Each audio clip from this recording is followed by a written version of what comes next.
बहुत दिनों इंतज़ार करने के बाद एग्ज़ाम हुआ 2.5 साल बाद, ठीक है। उसके बाद 15 दिन बाद आंसर की रिलीज़ की गई आरआरबी द्वारा और उसमें भी बहुत सारे नेगेटिव हो गए हैं। 55 पर हमारा सिलेक्शन होगा या नहीं होगा, नॉर्मलाइजेशन में कितने मार्क्स बढ़ेंगे, क्या इफ़ेक्ट पड़ेगा नॉर्मलाइजेशन में, सीबीटी 2 की तैयारी करें या ना करें, 55 नंबर, 56 नंबर, 58 नंबर, 65 नंबर पर, ये सारे प्रश्न जो है आपके, इनके जवाब आपको इस वीडियो में मिलेंगे। तो हेलो दोस्तों, आपका स्वागत है आपके अपने YouTube channel GK tricks with Sadiq में। यदि आप हमारे चैनल पर नए हैं दोस्तों तो प्लीज़ चैनल को सब्सक्राइब जरूर कीजिएगा, वीडियो को अंत तक ज़रूर देखिएगा। बहुत ही आपके लिए लाभदायक होने वाली ये वीडियो और आपको कहीं ना कहीं एक निराशाजनक जो आपको जाग रही है आपके मन में, उसको दूर भी किया जाएगा। तो चलिए दोस्तों, हम वीडियो को शुरू करते हैं। परंतु आप सभी से एक रिक्वेस्ट है कि यदि आप हमारे चैनल पर नए हैं तो प्लीज़ चैनल को सब्सक्राइब जरूर कीजिएगा, बेल आइकन जरूर दबाइएगा रेलवे भर्ती बोर्ड की पल पल की अपडेट्स के लिए, और वीडियो को दोस्तों के साथ ज़्यादा से ज़्यादा शेयर कीजिएगा। तो चलिए दोस्तों, हम वीडियो को शुरू करते हैं। सबसे पहला प्रश्न दोस्तों ये होता है कि जब आंसर की आई, ठीक है, जैसे ही 16 अगस्त रात को 8 बजे आंसर की स्टार्ट हुई, ठीक है। हालांकि 8 बजे से 10 मिनट पहले ही एक्टिवेट हो चुकी थी, परंतु हम ये मान के चलते हैं कि 8 बजे स्टार्ट हुई, ठीक है। सभी ने क्वेश्चंस पेपर अपने देख लिए, ठीक है। लॉगिन करने के बाद सभी ने अपने क्वेश्चन पेपर देखे, परंतु लॉजिकली क्वेश्चन इतने थे कि वहाँ पर एग्ज़ाम हॉल में बच्चों को समझ में नहीं आया और उन्होंने बहुत सारे क्वेश्चन जो है ऐसा लग रहा था कि उनके सही जा रहे हैं, परंतु वहाँ पर नेगेटिव हो चुके हैं। लॉजिकल क्वेश्चन बहुत पूछे गए थे इस बार आरआरबी द्वारा। मैंने भी काफ़ी शिफ्ट्स के जो क्वेश्चन पेपर है उनका एनालिसिस किया है, क्वेश्चन पेपर देखे हैं। उसमें कई सारे क्वेश्चंस ऐसे थे जो कैंडिडेट ने गलत करे थे, ठीक है।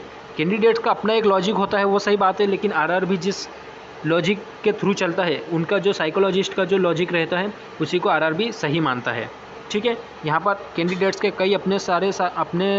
कई सारे लोगों के अलग अलग व्यूज़ होते हैं, लॉजिक्स होते हैं, परंतु जो आरआरबी ने जिस लॉजिक से प्रश्न पेपर बनाया है, क्वेश्चन दिया है, उसी को वो सही मानेगी। तो यहाँ पर जो है कैंडिडेट का लॉजिक काम नहीं देगा, इसी वजह से बहुत सारे लोगों के आंसर जो है नेगेटिव में गए हैं। नेगेटिव कहने का मतलब है कि यहाँ पर जैसे आपने मान के चलिए आपने 70 क्वेश्चंस अटेम्प्ट किए, उसमें से आपको लग रहा था कि 5 से 6 ही आपके क्वेश्चन गलत हो सकते हैं, परंतु जब आंसर की देखी आपने तो आपके वहीं पर 10 से 12 क्वेश्चन गलत आए, ठीक है। तो 5 से 6 जहाँ पर आपको लग रहे थे वहाँ पर 6 क्वेश्चन और आगे क्यों बढ़ गए कि आपके नेगेटिव हो गए। तो ये लॉजिकल क्वेश्चंस थे जो आरआरबी ने पूछे थे, परंतु कैंडिडेट ने अपने लॉजिक लगाकर उसे गलत कर दिया। तो ऐसे कोई घबराने वाली बात नहीं है दोस्तों। मैक्सिमम लोग हैं, कम से कम 80 से 90% ऐसे लोग हैं जिनके इसी लॉजिक के कारण जो है आंसर्स गलत हुए हैं, ठीक है।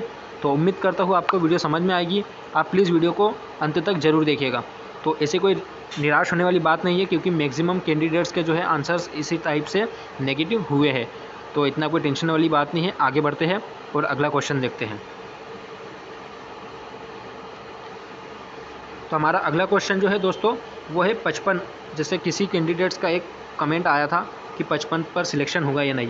देखिए दोस्तों, मैं ये तो नहीं कहता कि सिलेक्शन होगा या नहीं, परंतु एक बात आपको फाइनली बोल दूं कि जिस प्रकार से क्वेश्चन पेपर सेट किया गया था, ठीक है, टाइमिंग की कमी भी थी, क्योंकि वहाँ पर लॉजिकल क्वेश्चन थे, बड़े बड़े क्वेश्चन दे दिए गए थे, ठीक है, कैलकुलेशन वाले क्वेश्चन दे दिए गए थे, रीजनिंग में भी और मैथ्स में भी अच्छी कॉम्प्लिकेटेड कैलकुलेशन वाले क्वेश्चन दिए गए थे, ठीक है। तो ये है कि जो मैंने जितने भी लोगों का व्यूज़ लिया है, ठीक है, रिव्यू लिया है, तो वहाँ पर जो मैक्सिमम कैंडिडेट जो है उनके जो क्वेश्चन जो आंसर जो बने हैं, जो अभी रॉ मार्क्स बन रहे हैं, तो वो 50 से लेकर 60 तक के ही एवरेज एक बन रहा है। तो ये जाहिर सी बात है कि अगर 50 से 60 तक के आपका एवरेज मार्क्स बन रहा है तो ये तो तय है कि आपका CBT 1 क्लियर हो जाएगा अगर आप ग्रेजुएशन लेवल पर एग्ज़ाम दिए हो। परंतु यहाँ पर मैं 12th वालों के लिए इसलिए यहाँ पर नहीं बोल सकता कि आपका 55 पर सिलेक्शन होगा या नहीं, क्योंकि यहाँ पर देखा जाए तो जो मैक्सिमम सारी पोस्ट है वो ग्रेजुएशन लेवल के लिए है, ठीक है। मतलब जो ग्रेजुएशन वाला कैंडिडेट है वो सारी पोस्ट के लिए एलिजिबल होता है, ठीक है। वहीं पर अगर कोई 12th वाला बंदा है, ठीक है, तो वो गिनती के 4 से 5 पोस्ट के लिए ही एलिजिबल है 12th बेस पर, ठीक है। तो यहाँ पर जो है उनके लिए कॉम्पिटिशन बड़ा टफ हो जाता है। जैसा मैं आपको एक एग्जांपल देता हूँ कि जब 2018 में ALP का जो एग्ज़ाम हुआ था, ठीक है, ALP एंड टेक्नीशियन का एग्ज़ाम हुआ था, तो वहीं पर सारी जो पोस्ट थी वो ITI लेवल पर थी, ठीक है, ALP और टेक्नीशियन दोनों के लिए। डिप्लोमा वाले जो थे वो ALP पोस्ट के लिए एलिजिबल थे, ठीक है। वहीं पर अगर ग्रेजुएशन वाले थे, ठीक है, तो जैसे BE BTech वाले, MTech वाले थे, ठीक है, तो ये ग्रेजुएट पोस्ट ग्रेजुएट वाले जो थे वो ALP, ठीक है, और अगर उन्होंने 12th के मतलब 12th अगर मैथ साइंस से किया था तो वो जो है 2 पोस्ट और थी, ठीक है। कौन कौन सी थी? एक तो 134 कैटेगरी नंबर की मतलब सिग्नल एंड टेलीकम्युनिकेशन की थी, ठीक है, और वहीं पर 135 या 36 कोई कैटेगरी नंबर की थी, वो भी सिग्नल एंड टेलीकॉम डिपार्टमेंट में थी। वो दो पोस्ट थी, वो 12th वालों के लिए थी, ठीक है, 12th वालों के लिए, या फिर जिसने BE करी या BTech करा है 12th के बाद ग्रेजुएशन लेवल की, ठीक है। तो ये उनके लिए जो सिर्फ 2 पोस्ट थी उस टाइम पर, तो उनके लिए वहाँ पर कंपटीशन बहुत ही टफ हो चुका था। इसी की वजह से मैं आपको एक बताना चाहता हूँ कि यहीं पर यही कंडीशन अप्लाई होती है कि यहाँ पर भी जो 12th वाले हैं उनके लिए 4 से 5 पोस्ट है, वहीं पर ग्रेजुएशन वालों के लिए पूरी जितनी भी पोस्ट निकली गई है, ठीक है, सभी के लिए वो एलिजिबल मान ली जाएंगे, ठीक है, जैसा कि ग्रेजुएशन वाले सभी एलिजिबल है। तो यहाँ पर जो है 12th वालों का कंपटीशन थोड़ा टफ होने वाला है, इसलिए उनको परंतु निराश ना होने की आवश्यकता है, क्योंकि अभी नॉर्मलाइजेशन जो है अभी बाकी है, ठीक है, नॉर्मलाइजेशन बाकी है, क्योंकि नॉर्मलाइजेशन एक बहुत ही बड़ा इंपॉर्टेंट फैक्टर है, बहुत ही बड़ा रोल निभाता है किसी भी कॉम्पिटिटिव एग्ज़ाम में। और रेलवे का जो नॉर्मलाइजेशन होता है वो अलग ही प्रकार का होता है, इससे आप ना उम्मीद मत होइए, उम्मीद रखिए आपका, अगर आपने अच्छा किया होगा तो आपको ज़रूर एग्ज़ाम में पास होने से कोई नहीं रोक सकता। आगे बढ़ते हैं। अगला प्रश्न आता है, नॉर्मलाइजेशन में मार्क्स बढ़ेंगे? जी हाँ दोस्तों, यदि आपकी शिफ्ट अगर हार्ड हुई, ठीक है, क्योंकि मैक्सिमम जो शिफ्ट होती है वो क्या होती है, मॉडरेट होती है, परंतु ईजी टू मॉडरेट होती है, परंतु कुछ शिफ्ट ऐसी होती है जो कि हार्ड हो जाती है, ठीक है। तो वहीं पर अगर आपकी शिफ्ट हार्ड आ गई हो और आपके क्वेश्चन रॉ मार्क्स अगर कट पीट के अभी अगर 40 से 50 भी बन रहे हैं, ठीक है, 50 बन रहे हैं, 52 बन रहे हैं, 49 बन रहे हैं, 55 बन रहे हैं, जो भी बन रहे हैं, तो आपका जो नॉर्मलाइजेशन में कम से कम 5 से 7 मार्क्स बढ़ने की आराम से उम्मीद है, ठीक है। 5 से 7 अगर आपके मार्क्स बढ़ते हैं तो आपका CBT 1 क्लियर होने से कोई नहीं रोक सकता। वहीं पर बात करते कि जिन लोगों ने यहाँ पर क्वेश्चंस किए हैं, जैसे सुनने में आ रहा है किसी ने 80 किए हैं, मतलब उनके रॉ मार्क्स 80 आ रहे हैं, 75 आ रहे हैं, 78 आ रहा है या 84 आ रहा है, इस टाइप से भी क्वेश्चन इस टाइप से भी देखने को मिला है कि किसी के जो है रॉ मार्क्स इतने आ रहे हैं, 84, 78, 75, 80। तो घबराने की ज़रूरत नहीं है, क्योंकि कभी भी रेलवे जो है कभी भी जो नॉर्मलाइजेशन करती है वो हाईएस्ट लोग, मतलब कि मैक्सिमम जो कैंडिडेट्स जिस कैटेगरी में आ रहे हैं या जो उनके एवरेज मार्क्स आ रहा है उसी को एवरेज करती है या फिर नॉर्मलाइज करती है।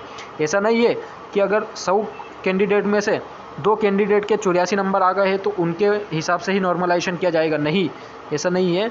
जो मैक्सिमम कैंडिडेट जो एवरेज मार्क्स लेके आए, जैसे मैक्सिमम लोगों के 50 से 60 के बीच में मार्क्स आ रहे हैं, तो इसी को ध्यान में रखते हुए नॉर्मलाइजेशन किया जाएगा। बस ये उम्मीद है दोस्तों कि आपके नॉर्मलाइजेशन अच्छे से हो और आप सभी के 5 से 7 मार्क्स तो ईजीली मिनिमम बढ़ने ही चाहिए। तो उम्मीद करता हूँ आपको समझ में आया होगा कि नॉर्मलाइजेशन जो है एक बहुत बड़ी इंपॉर्टेंट रोल निभाता है किसी भी रेलवे की एग्ज़ाम में या किसी भी कॉम्पिटिटिव एग्ज़ाम्स में, ठीक है। तो आप एक उम्मीद आपके पास है कि नॉर्मलाइजेशन आपके पास सबसे बड़ा हथियार है, इसी की उम्मीद रखिए। नॉर्मलाइजेशन अच्छा होगा तो आपके मार्क्स भी अच्छे बढ़ेंगे, अगर आपकी शिफ्ट बहुत ज़्यादा हार्ड हुई हो या आपके कम से कम नेगेटिव हुए हो तो, ठीक है दोस्तों। आगे बढ़ते हैं। तो हमारा अगला क्वेश्चन है, CBT 1 की तैयारी करें या नहीं करें, ठीक है। तो यहाँ पर कई सारे कैंडिडेट्स का एक सवाल था कि जैसे 50 नंबर आ रहे हैं अभी रॉ मार्क्स में, 60 नंबर आ रहे हैं, तो हमें CBT 2 की तैयारी करना चाहिए या नहीं करना चाहिए।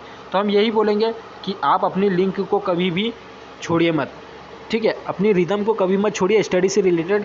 अगर आपका CBT 1 नहीं क्लियर होता है तो कोई दिक्कत नहीं, आपके सामने ग्रुप डी ऑप्शन है, ठीक है, SSC MTS ऑप्शन है, SSC CGL है, SSC CHSL है, सारे आपके पास ऑप्शंस है। अभी फिर DRDO MTS भी है, DFCACIL भी अगर आपने भरा होगा तो वो भी आपके पास ऑप्शन है, बहुत सारे ऑप्शन है। कभी भी अपनी स्टडी की लिंक को कभी तोड़ना नहीं चाहिए।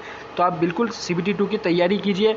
अगर आपका CBT 1 क्लियर ना होता है तो आपके पास DRDO, SSC, DFCCIL ये सारे एग्ज़ाम्स है, आप बिल्कुल भी नाउम्मीद मत होइए, प्लीज़ आप निराश मत होइए, क्योंकि आपके निराश होने से आपके घर वालों पर इफेक्ट पड़ेगा और आपके घर वालों पर इफेक्ट पड़ेगा तो उन्हें कौन संभालेगा। मेन चीज़ है अपने घर वालों का भी ध्यान रखिए, क्योंकि जो ज़िंदगी है वहाँ पर सब कुछ चलते रहता है, ठीक है। आज यहाँ कुछ मिला है तो अगले बार में हमें अच्छा कुछ देखने को मिलेगा। मैं उम्मीद करता हूँ आप मेरी बात को समझ रहे होंगे दोस्तों। अपना सपोर्ट बनाए रखिए। अगर कोई क्वायरी हो तो प्लीज़ आप हमें कमेंट सेक्शन में आप हमें कमेंट करके पूछ सकते हैं, और मैं वीडियो के डिस्क्रिप्शन में आपको अपने टेलीग्राम ग्रुप की भी जो है लिंक शेयर कर दूंगा, इसे आप प्लीज़ टेलीग्राम ग्रुप को भी ज्वाइन कीजिएगा। तो चलिए दोस्तों, मिलते हैं अगली वीडियो में, तब तक के लिए अपना ख्याल रखिए। और हाँ दोस्तों, ध्यान रखिए कि CBT 1 का रिज़ल्ट जो है कम से कम अभी से मान के चलिए 1.5 से 2 महीने बाद आने वाला है, ठीक है, क्योंकि अभी फाइनल आंसर की भी आएगी। बहुत सारे क्वेश्चंस जो है ऑब्जेक्शन लायक निकले हैं, हमने भी देखा है कई सारे क्वेश्चन जो है ऑब्जेक्शन लायक निकले हैं, ठीक है।